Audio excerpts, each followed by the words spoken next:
Good morning, everyone. And as I said, very, very nice to resume, restart, and we're starting with the new sugya of Gozez on $9 on the base. Gozez as in shearing. Now, I want to start with an apology, which is looking at the handout sheets I gave, which I prepared very late at night. I was a bit horrified when I saw them because I suspect I may have overloaded everyone with information for which I apologize. In addition, in struggling to understand the sugya, I'm afraid that we're in a situation where the first topic we discuss, I think, is going to be a little bit off daf. I normally try and stick to the text of the Gemara on the page and draw out of that most of the principles. But in this sugya, I just found myself going off topic in trying to understand the most basic concepts going on over here. So I apologize for that, but I do want us to start off with the normal questions that we start off every sugya with, even though the answers to the questions, in this case, I don't think are found on the page of the Gemara over here. And the basic question is, what is the melacha of Gozez? What is this melacha of shearing? I mean, it involves something to do with cutting things off other things, that's clear. But what sort of cutting is it specifically? Is it only if I cut a wool off a sheep? Well, in the Rambam that we saw and in the other sources, we see this isn't the case. Is it cutting anything off anything else? If someone, God forbid, cuts a limb off themselves, would this be the melacha of Gozez? Shearing anything growing? How does Gozez exactly differ from the melacha of kotzer, which is harvesting? If I cut a plant off the ground, then that is harvesting. If I pluck a hair off a body, that is shearing or Gozez. What exactly are the parameters of this? So these are the basic questions on the sugya that I wanted to ask. In addition, there are other more general questions over here, one of which I will pose now and we'll look at in more detail later. And again, for those who have joined new, this will be a new sort of question. For those that have been with us for a while, we've seen that we've asked this question in many melachos. And that is, where is the melacha being done? In what is the melacha being done? If the melacha of shearing is separating and detaching, let's say the simplest scenario, the wool from the animal, is this a melacha in the wool? Meaning to say, the outcome, the creative outcome I am doing is I've now produced wool? Or is this a melacha in the skin? I've now produced a skin which is clean and cleared of the hair growth that was within it. So let me give you an example. We may refer jokingly to when you go to the barber that you're going to be sheared, but clearly your intention when you have a haircut is generally not to get hold of the hair and do something useful with the hair, but as the result, the impact on the body. The body has been cleared of excess hair and unwanted hair. When it comes to shearing a wool of a sheep, we assume that the wool is wanted because of the value of the wool of the product, in which case the melacha is being done in the product itself, in the wool itself, I'm sorry. So what is the nature of the melacha of Gozez? That's again something that I want to spend some time thinking about. Those who've been with us for a while, I want to remind about a Gemara exactly one daf earlier, in Ein Gimel Amud Beis, in which the Gemara spoke about Zomer v'tzorach le'etzim. There are occasions when you pluck or break a branch off a tree, and depending on your intention, it will define what the melacha is. If you break a branch off your tree, and your intention is to get hold of the branch, then you've done a melacha in the branch, and that melacha is zomer. If your intent is kotzer, you're harvesting the branch. If your intention is to improve the tree by pruning it, then you've done a melacha in the tree, and that melacha is zomer, which is pruning, which is a tolda of notea, of planting, because you encourage the healthy growth of the tree by breaking the branch off the tree, which causes the rest of the tree to grow. So in that situation, we have a very stark and vivid contrast because it's literally two melachos. If the melacha is in the tree and you're trying to encourage the tree to grow, then that's the melacha of pruning, which is noteah, which is planting, which is zoreah, is sowing seeds, it's causing things to grow, and the melacha is zona. If the melacha is because you want the branch, then it's the melacha of kotza. So is there some sort of analogous discussion over here in the melacha of gozez, of shearing? Is this a melacha done in the animal or a melacha done in the human being? As a matter of fact, just because it's always important to understand the reality, I did speak to a sheep farmer, and it turns out that a lot of gozez that's done in sheep farming is not for the wool, but is for the animal. The sheep grow a heavy coat of wool, which gets tangled in thorns and drags them down and weighs them, burdens them heavily. And therefore, at the beginning of summer, you shear sheep, not just because you may want the wool, but because the wool grows very thick in winter to keep them warm and then is removed in summer. In many cases, the wool price has risen, interestingly enough, over Corona, because so many people are staying at home and knitting. I didn't realize it had an impact on the wool market, but that's a fact. So I was told it was more than doubled. But wool price in the normal times, the amount of you sell the wool for on a sheep, on a typical sheep, you get about £2 per sheep. And the fee you have to pay the shearer who shears the sheep is about £1.15 per sheep. So they only make a profit of about 85 pence per sheep.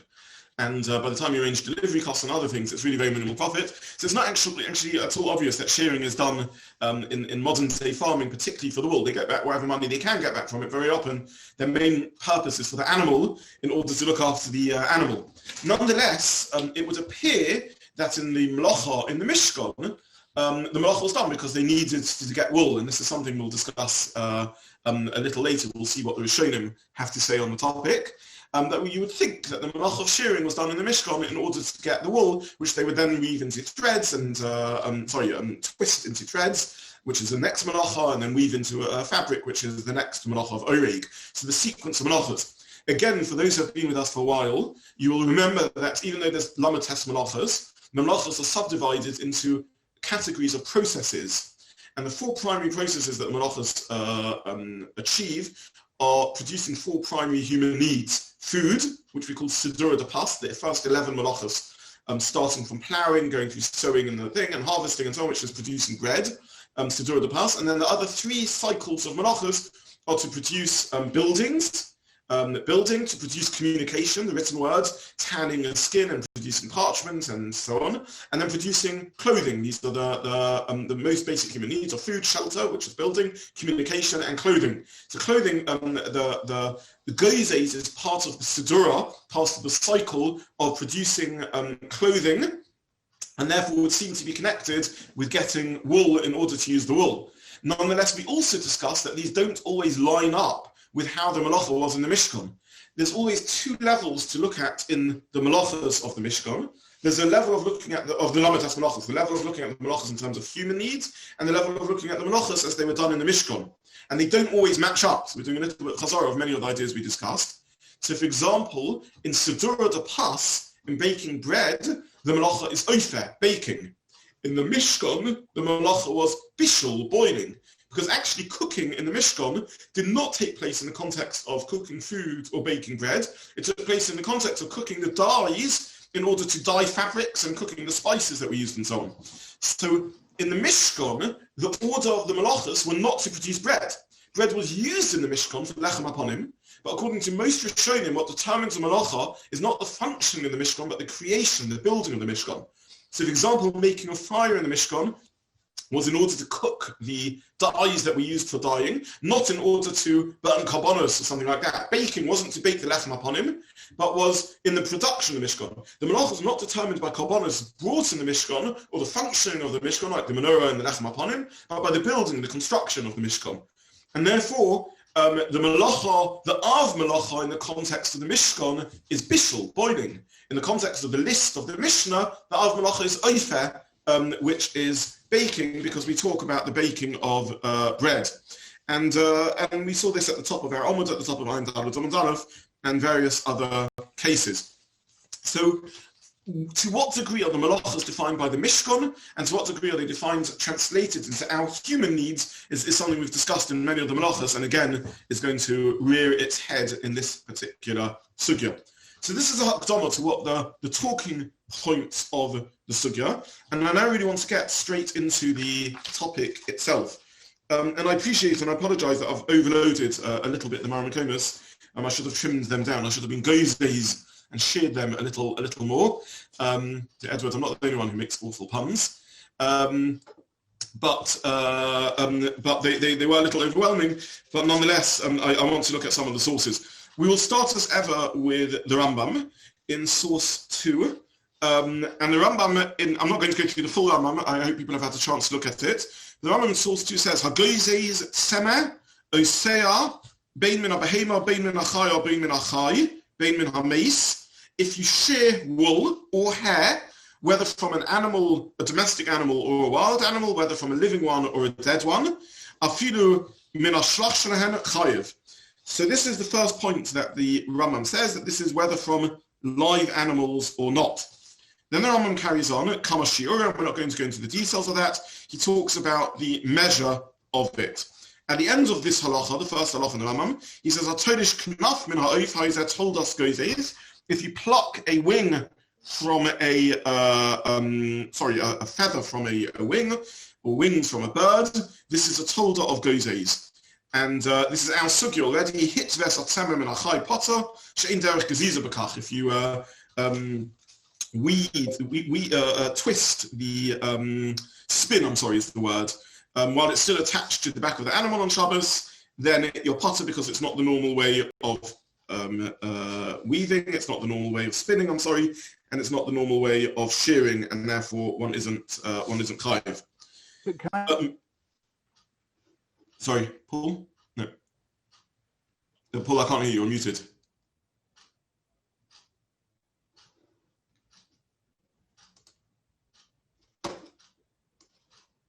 Sorry, Paul, I couldn't hear you. You were muted. Paul, you're still muted. Sorry, I'm all right. My question is, how does the Rambam identify the plucking of a feather as a tolda? Because there's no suggestion in the Gemara of any difference between the first element and the Breita. The Rambam has a general rule, which we've seen several times in the Rambam, that in the language of the Gemara, in the Brisa, when it says Zerea, for example, Notea, Zerea, etc., Kulon Malacha Achas, that means that they are all co-others. For those who are new here, maybe I'll just explain Paul's question. The Rambam is of the opinion, we are very used to a structure in which there is one melacha, 39 av melachas, and each of these ovis melachas has several toldas. The Rambam and Rashi are of the view that there can be several ovis melachas, which are co-ovis, all falling under the category of one av melacha. So, for example, I mentioned already oifer and mevashel, baking and cooking, baking and boiling. The Rambam is of the view that these are not Av and Tolda. The relationship is not Av and Tolda, but rather the relationship is co-ovus. So Paul is asking over here, how does one know that, why did the Rambam say that plucking is a Tolda, not a co-Av? And the answer is twofold. The first one is we saw at length when we learned this concept of ovus and toldos that the Rambam is of the opinion that if the method of doing it is very different and the purpose of doing it is very different, then it becomes a tolda, not an av. And we will see when we get to the last line of the Gemara that this is how the Rambam understood the melacha of plucking. Secondly, the Rambam saw a clue in the language of the Gemara because it didn't have the normal formulation of Zerea, Notea, Zomer, etc., Kulon, Malacha, Achas. And therefore, since it doesn't use the language of Kulon, Malacha, Achas, the Rambam is of the opinion that there isn't the there isn't the normal, this isn't a ko'av, because the Rambam sees this language as the way the Gemara tells us when something is a ko'av. Look back at Ein Gimel on the base, where there's many examples of that.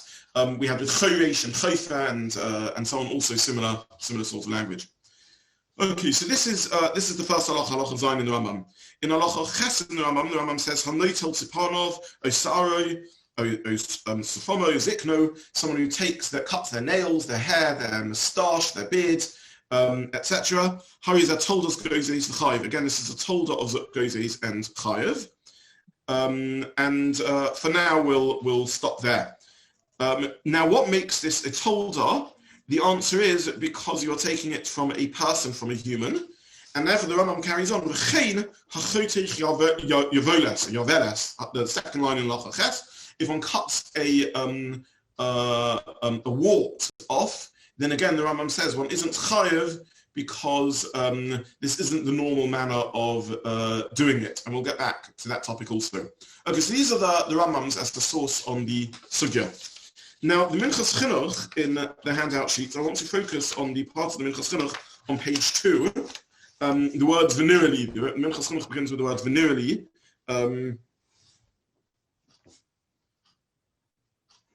which is exactly halfway down page 2 on the handout sheets. Does everyone have it? Did everyone get the handout sheets? I think I posted them in the group even after Akiva and Micha joined.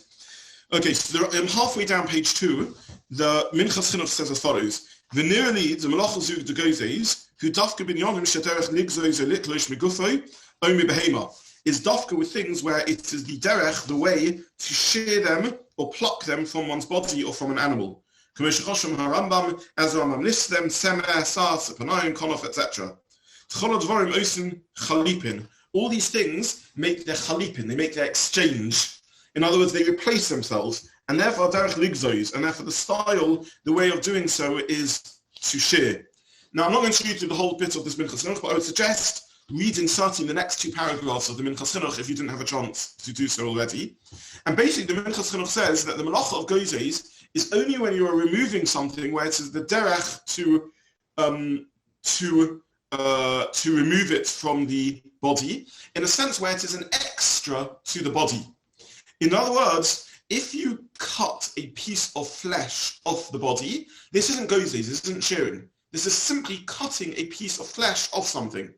It's only the melachot of Gozez when you have a body and you have an addendum to the body. In the language of the Chinuch, he says this is an extra, an addition to the body. Removing an addendum, an addition to the body, something which is extra to the body, this is the melachot of Gozez. Something which is the body itself, this wouldn't be included in Gozez. But interestingly, he says, what defines it as whether it is part of the body of itself or not is whether it is usual to remove it.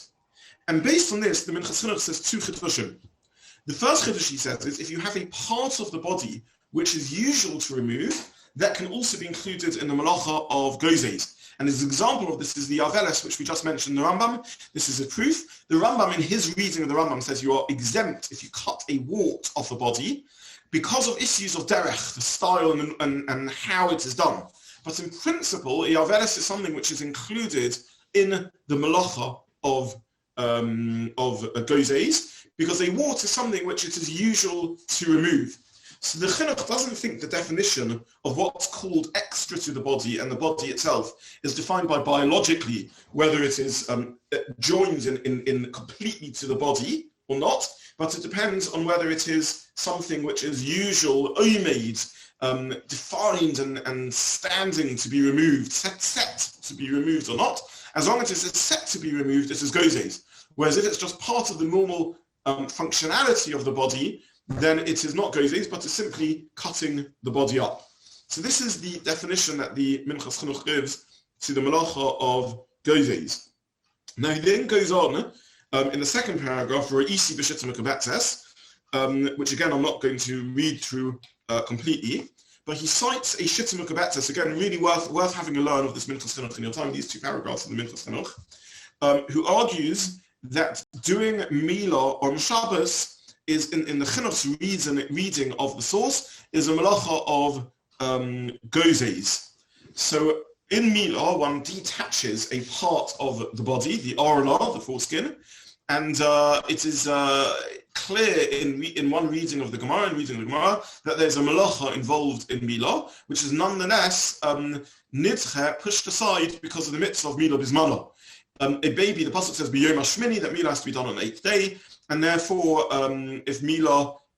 if one is able to do Milah on the 8th day, which falls on Shabbos, one would push aside Shabbos in order to do the Milah. If one misses the 8th day, since it's no longer mitzvah bismana, one delays until after Shabbos to do the Milah. Why? Because if this Milah involves a melacha of some sort. What is the melacha? The Shittim Gebet says in the reading of the Mincha Chinuch seems to understand that the melacha is Gozez. Now there would be other candidates for the melacha because there's a melacha called shechit, killing an animal, and shechita, killing an animal, is killing a living being. Killing the whole of a living being is the yad, and it's possible that included in this is detaching something from a living being. So if I amputate a limb, this wouldn't be Gozez, shearing. Why wouldn't it be Gozez? Because it's part of the body itself. It's not separate to the functionality. It's not the derech to remove it, even if it would happen to be necessary for some medical reason. And therefore, the melacha wouldn't be Gozez, but the melacha would be shochet. Nonetheless, the Minchas Chinuch seems to understand that removal of in the Shittim Gebet says the removal of the ala is the melacha of Gozez. Why is the removal of the ala the melacha of Gozez? And the answer is because it is made to be removed. It is normal for it to be removed. It is destined to be removed. It is set aside to be removed. And therefore it would be the melach of Gozez, even though it's biologically part of the functioning of the body and it's attached to the body. So it's very interesting. The Minchas Chinuch doesn't think that we can just apply a biological look to determine what is Gozez and what isn't Gozez. It depends on the what it is made for, what it is destined for. There are other. Sorry. So, how would he address bloodletting? Would he say that's part of the body, or would he say it's not uncommon for people to let blood and pull that Gozez? Very, very interesting question. This will come on to a separate discussion about whether the melacha of Gozez is, what is the nature of your intention in removing it and why you are trying to remove it. But you are correct. I actually don't know what he would say about bloodletting. A very interesting question. Can I also... However, he does... Sorry, yeah, Adam. Yeah, I was just going to ask... I don't know if you'll probably come on to this, but hairs and nails obviously are things that grow back.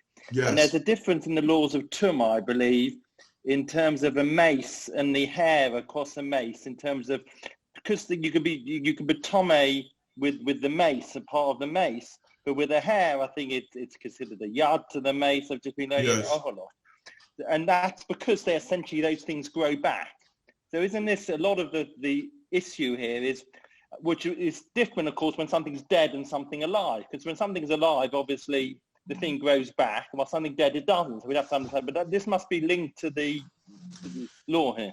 Okay, so this point you're raising is a machlokas in what is the determining factor of whether Gozez applies to something or not. Is whether this is the determining factor. Let me put your question on hold just for 45 seconds and I'll come back to it. The Minchas Chinuch is of the view that what determines whether it is Gozez or not is whether it is normal to remove it or not. Not looking at, in some sort of existential, intrinsic sense, whether it is part of the body or not. So Yaveles, the wart, is part of the body, it's joined onto the body. Nonetheless, it's normal to remove and therefore it would be Gozez. The orla of a child is part of the body anatomically, in an anatomical sense, it's certainly part of the body. Biological sense, it's part of the body. Nonetheless, in Hilchos Tumah and Taharos, it's part of the body. Nonetheless, since it is made to be removed, it's the derech, it's the sort of thing which is removed, therefore it is Gozez. Hair and nails are also the sort of things to be removed, because in that case, they're not biologically literally part of the body, and indeed in the laws of Tum and Tara, they're separate, and they are Osech Halipin in his language. They constantly replenish themselves, and therefore they're also normal to remove. But the replenishment aspect of it is not the core defining feature. It's simply symptomatic, an indicator of the fact that this is something which is normal to remove. In the language of Chakiras, we would say this is a simon, not a sibba. The fact that something isn't biologically part of the body is one giveaway that this is something that is normal to remove. But it's not fundamental to the definition of melacha. It's a simon, it's an indicator of it, but it isn't the actual core definition, because there could be things which don't replenish, which are biologically part of the body, where Gozez also applies, such as removing of the foreskin, the ala, or the aveles, the wart. Now, the Minchas Chinuch is probably, his understanding is probably the best way of explaining the view of the Shittim Kavetzes, the minority opinion of the Shittim Kavetzes, who holds that Mila is the Melacha of Gozez. It's a very unintuitive reading of the Sugya, and I don't think any of the other Rishonim take this reading of the Sugya. You can say what the Minchas Chinuch says and not hold that Mila is Gozez. It almost sounds, far-fetched. Someone says, what's the Melacha of doing Mila? The answer is shearing. But nonetheless, this is what the Shittim Kavetzes says, and the only way of understanding this view that you can say that there's shearing involved in this is because Gozez is simply a term used to describe any excess of the body. This is the core feature, is an excess to the body. Aura is an excess, hair and skin are an excess, and a wart is an excess, even if biologically they are part of the body. The alternative viewpoint, I didn't print this on the source sheets, is the view of the Chasam Sofer and various other Achronim who say no. Shearing isn't removing any excesses of the body if it's biologically part of the body. That's ridiculous. Shearing is removing things which are growing out of the body, not part of the body, but growing out of the body. And therefore, a wart, a yaveles, or orla, the foreskin would not be shearing. There may be other melachas involved, but not the melacha of shearing, which is a more closer to what we think of as shearing and the examples of nail cutting and hair cutting and wool farming and the like, but this is a very significant halachic machlokas with, as I said, practical ramifications about whether the melacha of Gozez would apply to these things. There's a very brilliant ha'ara or point that can be said in the Minchas Chinuch's reading, and I'll just conclude with this, which is there is a Gemara which I printed at the top of page 3 in source 4. This is not my own yediyah. I unfortunately don't know Masechet Shabbat well enough to have come up with this myself, but there's a sefer called Dvar Ram which referenced to me this Gemara, and this is Gemara of Kuf Lamed Hey on the base. If you go through to the third line of the Gemara says that Amar of Ada Ba'ava. This is talking about a nefel. A nefel is a child born exceptionally prematurely, such that we think it is unlikely that the child will survive. It's a sofik chai. And the question of the Gemara is, can you do a bris milah on a child on the 8th day? Obviously, assuming it's not going to impact on the health of the child. Otherwise, of course, we wouldn't do the milah. And the Gemara's question is, how can you do the milah on Shabbos? If the child is chayiv in bris milah, then you can do the milah on Shabbos. But what happens if the child is not a viable child? Then you're doing an unnecessary milah because there's no halachic obligation to do a bris milah on a child that isn't one that's going to that has the halachic status of living, and a child born very prematurely doesn't necessarily have the halachic status of living. On that, the Gemara answers, Amar of Ada Ba'ava, this is the third line of the Gemara in source 4 on top of page 3. Molinos you can do a bris milah. Im chayhu shapik hamayil. If the child is living, then it's a good milah. You do the mitzvah of bris milah. Im lav melchatich b'basahu. And if the child is not live, then you're simply cutting flesh. It's like cutting a piece of meat into two, and that's no melacha whatsoever. Now, according to the Shittim Kavetzes, that the melacha of milah is Gozez, we just saw that Gozez applies whether to a living animal or a dead animal. If you take a dead animal and you shear the wool off the dead animal, that is the melacha of Gozez. So how can the Gemara say there's no prohibition of doing milah on this baby that doesn't have the status of a living baby? And the answer, the very brilliant answer, according to the Minchas Chinuch, is the melacha of Gozez is removing something which is excess, something which is omed, which is destined or normal for it to be removed. Since there is no chiyuv milah with this child who isn't going to survive, Therefore, there wouldn't be the obligation of milah, and therefore the olah is not only to be removed, it's simply a part of the body, and therefore there wouldn't be the melacha of Gozez in this case. One final point before we stop is to point out that we've already understood that Gozez is maybe not symmetrical to kotza. And again, I remind you of our discussion around kotza. Harvesting, certainly the primary way of understanding harvesting, is removing something from its mokum yanika, from its source of life. When you shear wool off a dead animal, the wool is no longer drawing growth and life from the animal. So don't picture the two as analogous. You have plants growing out of the ground, and you have wool and hair growing out of living beings, and these are symmetrical melachos. We already see they're not symmetrical because even shearing a dead animal is called the melacha of Gozez. So this is just an introduction to the concept of the melacha. To summarize, we saw, going in reverse order, Gozez applies whether to a dead or alive animal as per the Rambam. A question, what is Gozez? Cutting what off what is Gozez? Intuition of an answer, cutting from the animal itself isn't the melacha, it's cutting from something separate to the animal, and this is the model that Chasam Sofer takes, in which case we would, and perhaps comparable to Hilchos Tumah, we need to work out what's the body of the animal, what's extra to the animal, hair is extra to the animal, a limb is part of the body of the animal. The Minchas Chinuch takes an alternative approach in which he says, no, it's anything which is only to be removed, it's what's called excess to the animal, even if anatomically and biologically it's part of the animal, and therefore a removal of a wart or even a bris milah, when there's a chiyuv of bris milah and it's normal to remove the olah, would be included as part of the melacha. Sorry, slightly uncomfortable territory, but it comes to Minchas Chinuch, are we going to have a problem with blowing one's nose? I think not, because this is something that's separate from the body. It just is sitting in the body rather than being part of the body. Spitting and these sorts of things. Or indeed passing water. So these are simply contained in the body as opposed to being part of the body.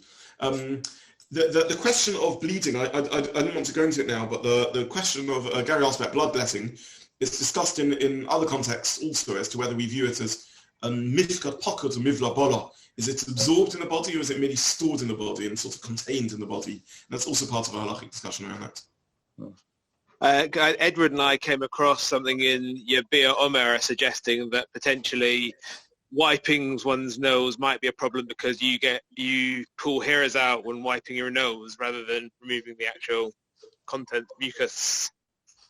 Yeah, the more common application of this is combing on Shabbos, right? If one uses a fine-toothed comb on Shabbos, it's quite common that actually causes pulls out hair, and this is where this melacha is more commonly discussed. It gets into very interesting halachic thought. In any one act of combing, any one pulling of the comb through the hair, there's no psik reisha, no definite result that hair will be pulled out. However, in a series of combing, as one brushes one's hair vigorously, hair will be pulled out almost certainly in a sequence of combing. And how do we define actions? Do we say this is not a psik reisha? First, it's no michale. I have no intention to pull out my hair. Certainly those of us who are beginning to lose their hair, you have no intention to pull out your hair when you're combing. So it's lo michale. It's an unintended side consequence, and therefore the question is it a psik reisha? Is it a definite result? And the answer is it's a definite result over the totality of brushing your hair on any one morning, but it's not a definite result in any one action. And the consensus of posting is we look at the whole engagement with hair brushing and view it as a psik reisha, as opposed to looking at each movement, in which case it isn't a psik reisha. However, I would argue that in the scenario you mentioned from Rabbi Yosef, I think it's difficult to view it as a psik reisha, but we'll leave that topic for now. Okay, so I wish everyone a good morning, and I wish you all well. Looking forward to seeing you. Thanks very much.